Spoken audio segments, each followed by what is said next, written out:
Football has a serious problem. For the 2024-25 season, leading footballers could play up to 86 games. This is down to an expanded FIFA Club World Cup, which is due to finish in mid-July 2025. As a result, the world's best players will have barely 4 weeks before the following competitive season begins. That's not even considering pre-season training and friendlies, which is crucial for preparing the body for the year ahead. Midway through the 2025-26 season, there's the African Cup of Nations, and that summer, there's the World Cup. The lines between these exceptionally long seasons are becoming increasingly blurred, and players aren't getting enough time to rest and recover. It's leading to more injuries. Of course, we're talking about top footballers here. They're the ones involved in the majority of these competitions, and they're very well paid. But the argument that elite footballers earn ridiculous money playing the game they love and therefore should just get on with this is naive. If you can't sympathise with footballers due to their wealth, from a consumer's perspective, we as fans are going to be paying for a worse product, as the quality of matches is being and will be further harmed. Chief of Football Development for FIFA, Arsene Wenger, defended the expanded Club World Cup, arguing that the welfare of the players in the last 20 years has increased dramatically. He's not wrong, but instead of letting footballers benefit from these advancements in player welfare, governing bodies like FIFA are taking advantage of them as an excuse to fill the calendar with games and competitions. On the flip side, footballers are crying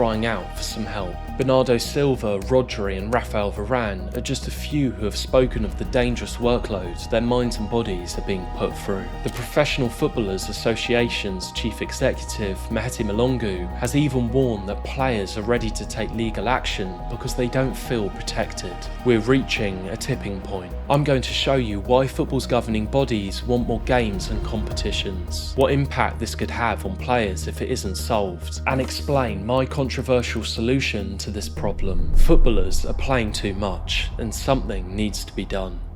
Before I show you why this issue has appeared, I want to highlight some stats that show the severity of the situation. It's clear that footballers are being exposed to more matches at an early age when compared to previous generations. At 22, Vinicius Jr. had played 12,000 more minutes than Ronaldinho did at the same age. That's equivalent to just over 133 full games. By the time Kylian Mbappe turned 24, he had played 26,952 minutes. That's 48% more than what Thierry Henry had managed at the same age. The increased minutes is a result of the increase in competitions. For example, during the 2022-23 season, Rodri played in 8 separate competitive competitions. FIF Pro is an organisation that supports and represents footballers worldwide. They provided the stats that you've just heard. Their chief medical officer, Professor Vincent Gutterbage, believes that too many matches is conducive to the development of mental health problems. At the 2022 World Cup, 43% of players surveyed experienced extreme or increased mental fatigue.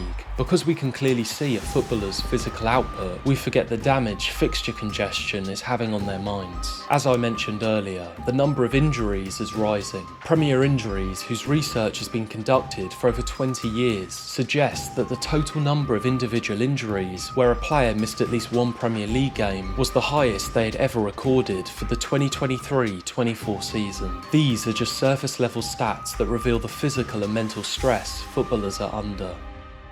To understand why the amount of football matches is increasing, you need to understand those that are in charge. FIFA, the governing body of football, is a non-profit organisation. That means it's there to serve the sport. The money it generates must be reinvested back into the game. Those who run it or work for it are able to earn a salary, but its goal is not the same as a business. It's not there to make a healthy profit. It's there to provide a public service. That may make it seem like money isn't a priority, but to fulfill its purpose, it needs to raise capital. The organisation's main way of doing this is through the World Cup. FIFA earned an unprecedented $7.5 billion in revenue due to 4 years of commercial deals tied to the 2022 World Cup in Qatar. Despite this, the organisation wants more and is targeting $11 billion in revenue through the 2026 World Cup. When taking all of this into consideration, it's unsurprising to see Gianni Infantino, FIFA's president, push for a World Cup every 3 years instead of the current 4-year cycle,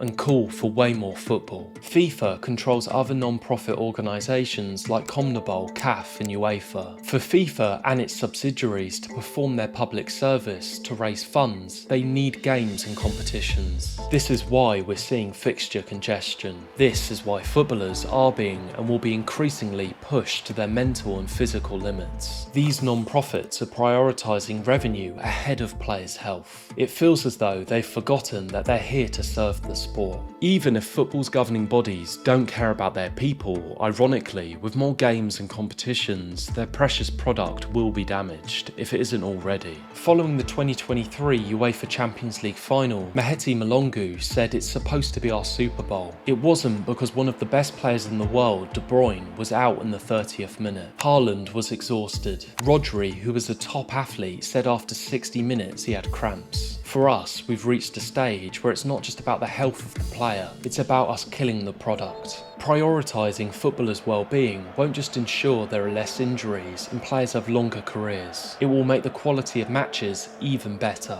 Football's governing bodies need to start putting their people before their revenue. The last few years have seen a number of young stars enter the game at an extremely young age. Jude Bellingham made his debut for Birmingham City aged 16, and since then he practically hasn't stopped playing. Now in his early 20s, he's one of the best players in the world, and there's no doubt he wouldn't be where he is today if he didn't get so much experience early on in his career. However, there can be darker chapters to these amazing stories. For example, Michael Owen, a player whilst at Liverpool who took world football by storm at just 17 and went on to win the Ballon d'Or aged 22. But following his move to Real Madrid, those early minutes caught up with him and he faced an ongoing battle to stay fit for the rest of his career, a career that fizzled out. He admits himself that he played too much too soon. The total minutes he played before turning 20 was 9,187. Bellingham, on the other hand, played 14,445. That's 5,258 more minutes. Now every player is different. Just because Owen's early rise affected the latter part of his career doesn't mean we'll see the same for Bellingham. But it could. We already regularly see Bellingham playing through injuries, often taking to the pitch and strapping. Then, when you factor in that he plays for Real Madrid, a team that plays in every competition and usually arrives in the final, and is also a key man for his national side, there should be cause for concern. We've seen the damaging effects of early minutes on young players already. Just look at Pedri. During the 2020-21 season, aged just 18, Pedri featured in 78 football matches, which consisted of completing a full season for Barcelona and representing Spain at the Euros and at the Tokyo Olympics. Shockingly, he played 120 minutes in the Olympics final on the 7th of August 2021, the last game of that season. 8 days later, he played 90 minutes at Barcelona's first game of the new La Liga season. He had 8 days between two seasons with zero time to rest and recover physically and mentally. To date, since the 15th of August 2021, he's had 10 separate injuries, missing 465 days. It wouldn't surprise me if that number climbed and climbed. If footballers' well-being isn't soon prioritised, we'll see more and more young stars who should shine into their late 30s fizzle out in their 20s. I believe there's a way to solve this problem, even if it's a little controversial. My ideal remedy is to implement playing time regulations for young footballers. This would see the number of minutes a footballer can play in a season capped at certain ages. Once they reach a specific age, for example 20, the regulations would end. This means young players can still make their debuts, gain experience in the professional game, and make their mark in the sport, whilst also protecting the longevity of their career. I think it's unrealistic to expect football's governing bodies to remove games and competitions from the calendar. As I've shown, they need and want the money. Regulating young footballers' playing time would give them the best chance of being able to deal with this hectic schedule later on in their careers. It would protect them. That's my favourite solution to a problem that will continue to grow unless there's intervention.